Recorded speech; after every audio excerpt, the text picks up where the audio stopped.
These days, it can be hard to trust the media. What's true, what's fake, and who is behind the message? I'm a freelance journalist and videographer who has spent years studying the media. Now I'm taking a look at what local, regional, and national news stories mean to us here in North Central Washington. I'm Dominick Bonny, and this is Common Sense.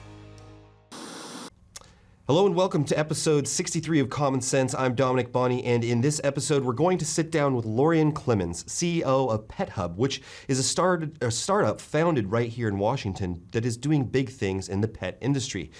In a nutshell, they help pet owners find lost pets, but they're doing it in a way that is taking that industry by storm and has attracted the attention of one of the biggest and most historic food brands in the country. It's actually that interview that I plan to kick off the month of March with, since it's Women's History Month. But Russia invaded Ukraine, and that unprovoked act of violence has thrown a wrench in all our plans, hasn't it? I was actually at Disney World with my family the day Russia invaded, right before most of the Putin apologists in North America suddenly went silent. And when I looked at my phone and saw the news, I said, I don't think that people understand no matter what happens now, we're all going to be paying for this war somehow. Over there, they're paying in blood, and here, we're paying at the pump. I don't know about you, but I do know where I'd rather be. My heart goes out to all the Ukrainian people who are bearing the brunt of what has now become a war against civilians as well as soldiers. For instance, this is just one for instance, Russian forces under Vladimir Putin celebrated International Women's Day on Tuesday, March 8th by bombing a children's hospital and maternity ward in Mariupol. Women and children, of course, were the victims of the attack, and at least 3 people were killed, according to ABC News.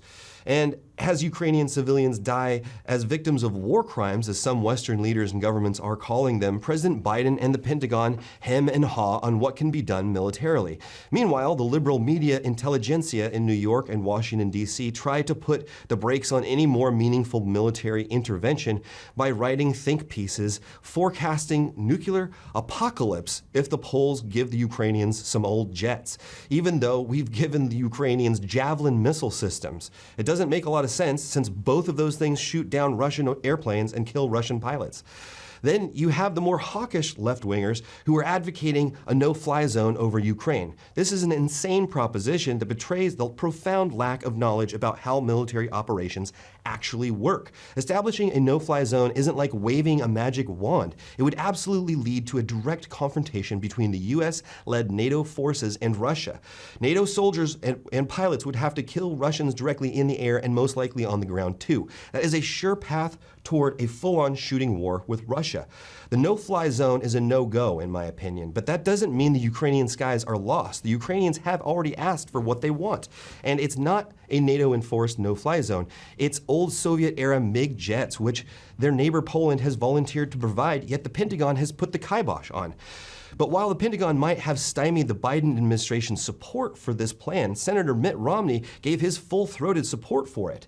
In a press conference on March 10th, Romney said, quote, I want to underscore the feelings in my heart and the feelings of every person I know in this great country of affection and concern and hope for the people of Ukraine, and admiration for the President Zelensky in his effort to lead the world. He has asked us for aircraft, specifically MiGs. We need to get him those MiGs. It is a bipartisan message. Not just us. We had a hearing this morning with the Foreign Relations Committee.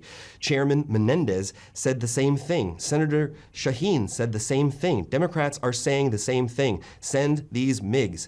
And the question is, why aren't they being sent? Because we've heard now for days this is something that's being discussed. Enough talk. People are dying. Send them the planes that they need. They say they need MiGs. People say, well, maybe that's not an ideal weapon for them. That is what they say they want. They are there. They have the eyes to determine what they want.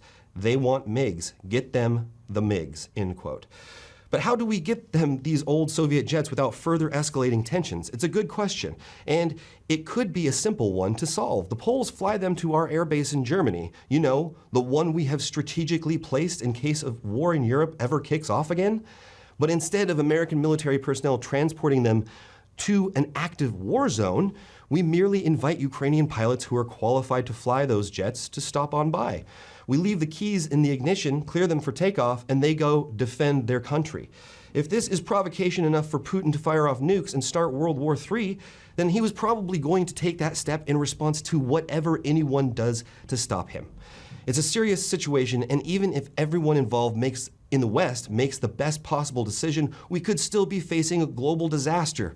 If only there was one great leader who could solve this problem, someone who has a great relationship with Putin, maybe an ex-president who spent most of his time in office bragging about his great relationship with Putin, could fly to Moscow, meet with Putin at the Kremlin, and leverage his clout to save human lives and avert a major geopolitical catastrophe. I mean, if Trump could do that, he wouldn't just have the 2024 presidential election on lockdown. There might also be a Nobel Peace Prize in the cards for him. I'm not holding my breath for that scenario, though, and we'll keep our eye on what's happening in Ukraine and what locals are doing to support Ukrainians who are suffering in the coming weeks. But right now, let's go to PetHub's Wenatchee offices and speak with CEO Lorien Clemens about exciting new developments for that company and what it's like being a female CEO in the tech industry. And full disclosure, my wife works for PetHub, which is how I first learned about their big announcement. How did PetHub get started? It's funny. So I am a co-founder of PetHub. Tom Arnold, my husband, is the founder of PetHub. But we weren't married at the beginning. In fact, we had just started dating. And I remember we were driving over to Wenatchee to go skiing. And he says, hey, I am thinking about leaving Microsoft. I was like, oh, okay. I mean, literally, we've only been dating for a couple months. I was like, oh, tell me about that. He told me that this idea that he had, it started when he was on a trip in India, and he was having to manage his two cats, a cat sitter, and he was only supposed to be in India for 1 month. It turned into a 3-month gig with Microsoft, and all of a sudden he was having to scramble because the cat sitter had not been able to stay, and here he is in India trying to manage everything back in Issaquah, and it was just craziness going on for like having to get all this stuff together, and this should be easier. I literally am working for Microsoft, which is a company that makes everything work so easily for people. This should be easier. So that was his first taste of like, there needs to be something to help pet parents. And then we got home just a couple months later. One of his cats, while he was leaving the garage, their kitty litter was in the garage, have never had a cat leave the house before, get out, got spooked, ran out, was gone. And all of a sudden he was like, oh my God, I don't know who her microchip is with. The tag that she's got on has my old cell phone number because I moved since then and I have a whole new address and everything. There's like literally no way that I can get her home. What am I going to do? And he was, again, scrambling. And this has to be easier. So he had this idea of creating a centralized database for pets where it would all be together, and then you could do all sorts of things. You could manage your pet sitter. You could manage a pet getting lost and send out lost pet posters and things like that, all these sorts of things. And so that's what the idea of PetHub came to be. And so he was telling me all about this, and he hadn't used the name yet. And I said, oh, so it's kind of like a hub for your pet. He's like, oh my God, that's like literally one of the 3 names I'm considering right now, really? This PetHub. So that's kind of how PetHub was born. That's also how I got brought into it. So yeah. Wow. So you kind of came up with the name? Although he already had the name. He already had the name. And the funny thing is that we were just dating at the time. He left Microsoft. He started PetHub. Soon thereafter, I moved in with him. The help I was giving him was really like, hey, what do you think about this idea? Hey, the interns that I'm working with at UW thought about this. What do you think about this? And so I was really just more of a sounding board at first. But as he progressed, and he filed his first patent with a QR-coded pet ID tag, first to do that, and I was there as part of that all was coming to be. And then he got an interview, and he said, hey, I'm going to tell the reporter, I'm going to give away 300 of these. Well, she reported it on CNET the next day. He was going to give away 3,000. Oh. And then overnight, like in 3 days, he had over 3,000 orders come in to this little quick website that he put up for these tags. And that's when he officially tapped me on the shoulder and says, can you help me with this? And so I was stuffing tags, and I was answering emails, and it just kind of grew into, it was basically my side gig. I wasn't getting paid or anything, and I was looking to leave education. I was a Montessori educator and curriculum developer at the time, and I said, I'm looking to leave education. It's what's happening right now with No Child Left Behind and CORE and everything is not my thing. Yeah. And you could pay me to help you with this. And so that's kind of how that all started. He didn't pay me much, minimum wage, but that's how I got on board. I see. And this was circa year, when It was was this? around 2009 when he and I met, and then 2010 he officially started PetHub, and then I came officially on board in 2011, but I've been doing stuff, you know, like I said, in my living room For real, for the first year. That's Yeah. funny. Very cool. So, and you said a little bit about your background. That was one of my questions. So since then, how has it grown, and what are some new developments? I know that there's some big ones. Yeah, there's some big ones. So it's kind of, I'll give you the 30,000 foot view of what PetHub is. So we started off direct to consumer. We got some really nice traction early on because we were very first to the market with a QR coded pet ID tag, and it was a brand new thing. We're frankly a little early to market because we would hear things like, you know, what is that thing? And oh, QR is going to die. It's just a fad. Yeah. And we were literally told by investors early on, I don't think everybody's going to have a smartphone. I don't think this has really got any legs because, you know, I think the smartphones are just a fad. So fast forward, but we started off direct to consumer. We went into retail, and it was we joked that it was death by 1,000 paper cuts. We were getting traction, but not very quickly. But we found, and we really refined our system about getting lost pets home. We found that we were really good at that. And several years in a row, when we would go dig into our statistics, we found 96% or higher of the pets that we were getting home in 24 hours or less. And like 35% were getting home in 4 hours or less. The national average was something around 10 days for return to home.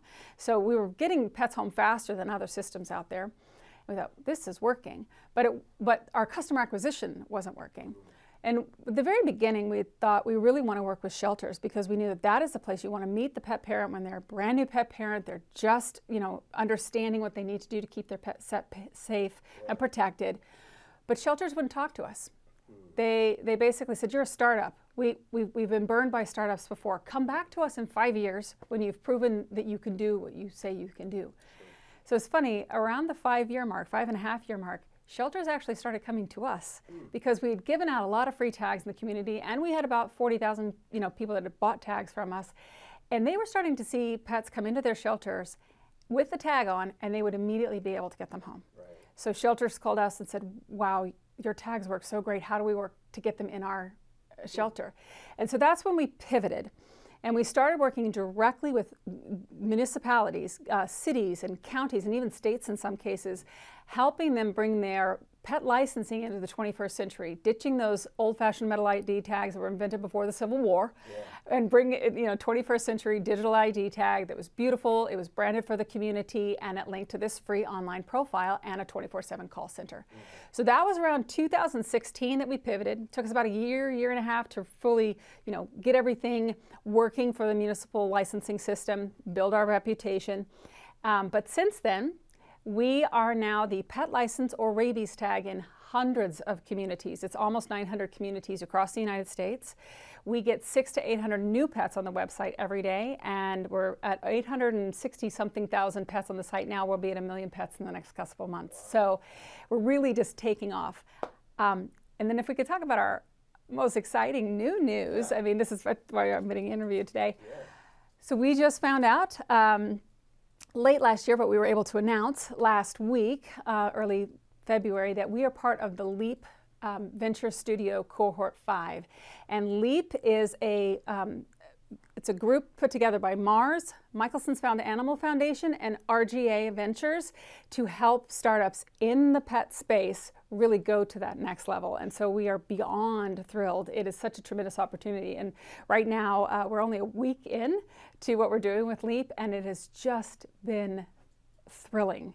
What we are learning and the introductions that we're getting and the value that we're getting, it's super exciting for us. And Mars, this is like Mars. This is like bars, the candy like company. The candy company. This is like the M&Ms. Yeah. Right. And they are also one of the largest pet care companies in the world. Yeah. I mean, in terms of food, it's either Mars or Purina Nestle Nestle Purina that have the bulk of the market share. Yeah. That's really exciting. That's really interesting. It's really exciting. Yeah. I mean, for a Wenatchee-based startup, I mean, you're working with, like you said, one of the big 2 companies in this industry. Well, and it's exciting because we started having a relationship with Purina a couple of years ago. We were part of their Purina Purina Pet Care Innovation Prize. We didn't win.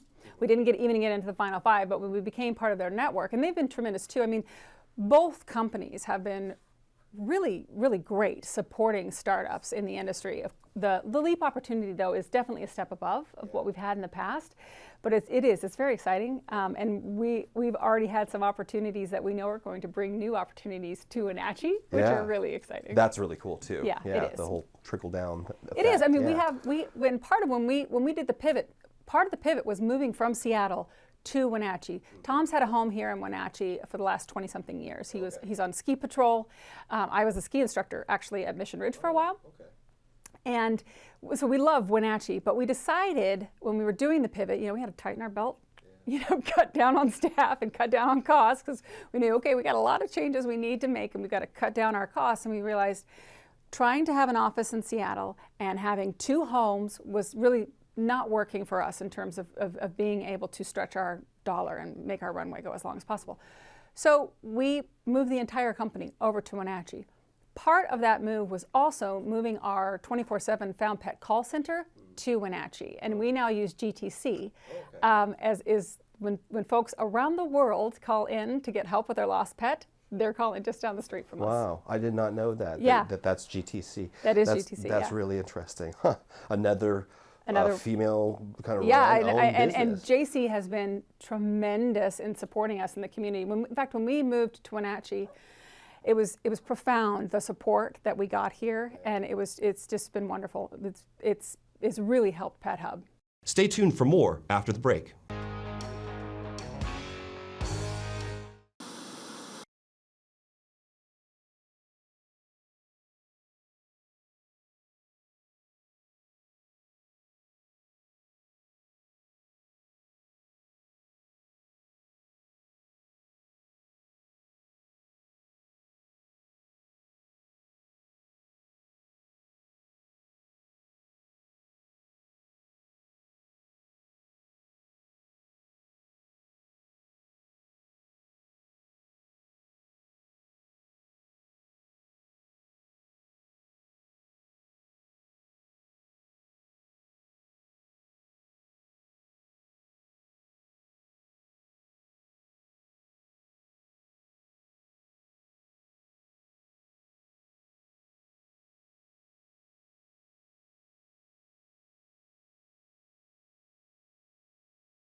Welcome back to Common Sense. Let's get right back to my interview with Lorien Clemens, CEO of PetHub.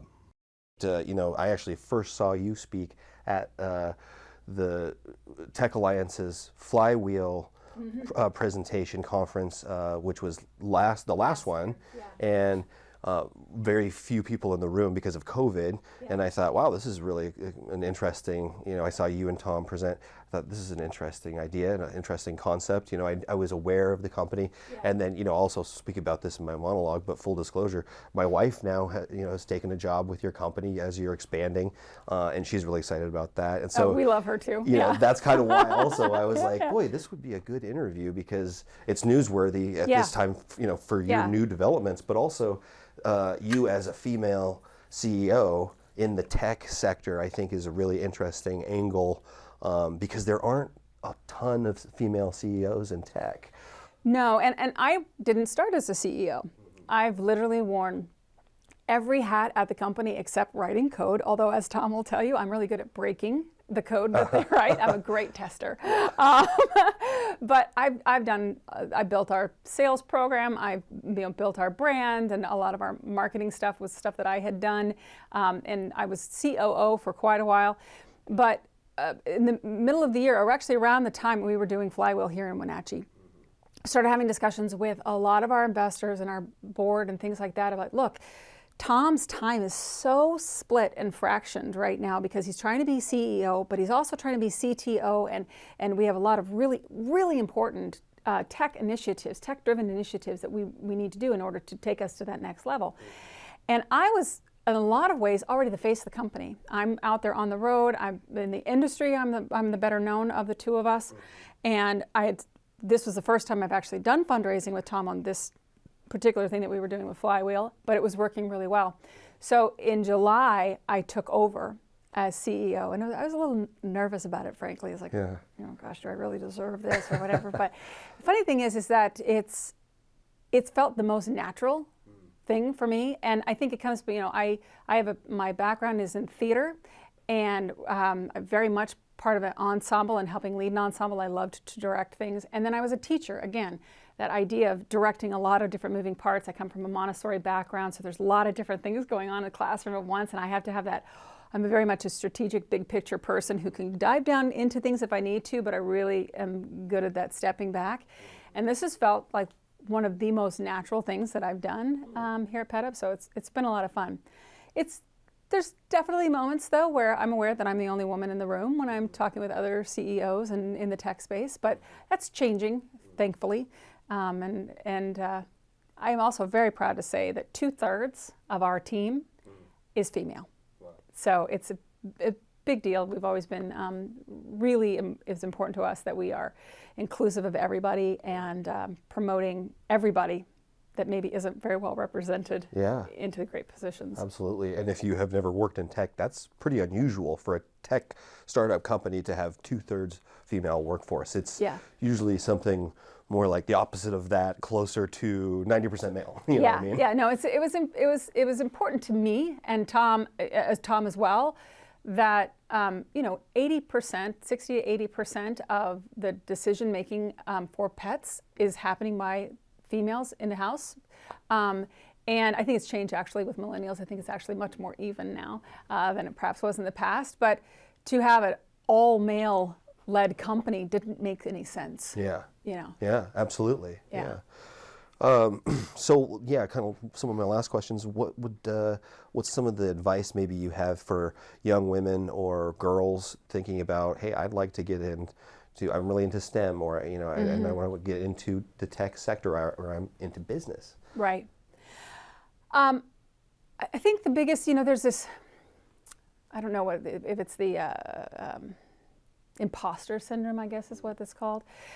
I've had a lot of that worry that like, am I really deserve to be here? And a lot of that comes from frankly the way when I was in school, girls that were good at math were not treated very well. I mean, I was a nerd. I started off as an astrophysics major in college, and I, didn't get many dates. And I was definitely that geek, and I was very much bullied and ostracized for that. For a lot of women, I think that turns them off of getting involved with those things. I do believe, though, our world is changing, and that is changing. I'm seeing it more when I go in and I work with students at the university, or I work with students over at the high school, be involved with the Apple STEM group around here. I'm definitely seeing more of a welcoming space for young women. But I would say the biggest thing is don't let anybody tell you you can't. And one of the things that I found it a lot as a CEO when I'm out there fundraising, is I'll go into a room of a bunch of investors who, frankly, they have an MBA and they understand finance on a level that I will never understand. And they start to use a lot of language deliberately to put you on your heels so that you're having to scramble and think.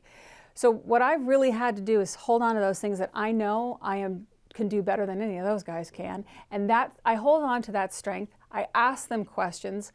I go in knowing what I want to get across, and I hold to that. And when I don't understand something, or if I don't know the answer to something, I say, you know what, I'm not sure, let me go find out. And then I go find out. And I pull people in on my team and advisors to help me learn. We joke that Tom jokes with me all the time that I might as well have an MBA for everything I've learned in the past 11 years of doing this. But I was so intimidated when I was first sitting in that room years ago in Issaquah, like 2012, and I was the only woman in the room. And there were maybe 6 or 7 people on the team at that point, and I was the only female. And they were using all of these, well, I called them TLAs, acronyms. Yeah. I was like, okay, knock it off with the TLAs, guys. And they said, what is a TLA? And I said, a 3-letter abbreviation. Stop it. Like, just tell me what it is that you're, please, I need a decoder ring in here. Right. But having that courage to be willing to say, stop, explain that to me, that's important. I don't know if they're deliberately trying to keep you out, or that they're just so used to their own language that they don't realize how exclusionary it is, but tell them to stop and demand to be included in that. And so that, I guess that would be the advice: demand to be included. You deserve a seat at the table as much as any guy does. Absolutely. Good advice. The last question I always ask: is there anything that we didn't cover in this interview that you want the community to know? As far as the Wenatchee area valley community to know, I really want them to know how important it is to have external ID tags on your pets.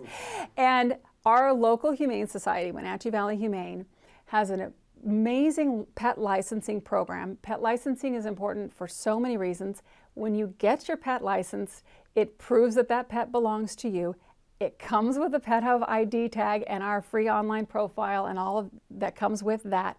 And it is the best ticket home for your pet should they get separated from you. So if I was giving anything to the community here in Wenatchee, I would say, make sure that you've gotten your pet registered. Register that ID tag at PetHub.com so your pet is safe and protected. It will be the fastest ticket home should they get lost. I'd like to thank Lorien for joining me as my guest for this episode. It's cool to get an up-close look at a local startup making waves in one of the fastest growing industries in America. Join me next time for an interview with author and reporter David Neiwert, who has spent a large part of his decades-long career covering far-right extremists here in the Pacific Northwest. We're going to take a look at the history and growth of the extremist movement from the fall of the Aryan nations in Hayden Lake, Idaho, to the current activities of folks like the Bundy family and disgraced former state representative Matt Shea from the Spokane Valley. I'm Dominick Bonny, and that's next time on Common Sense.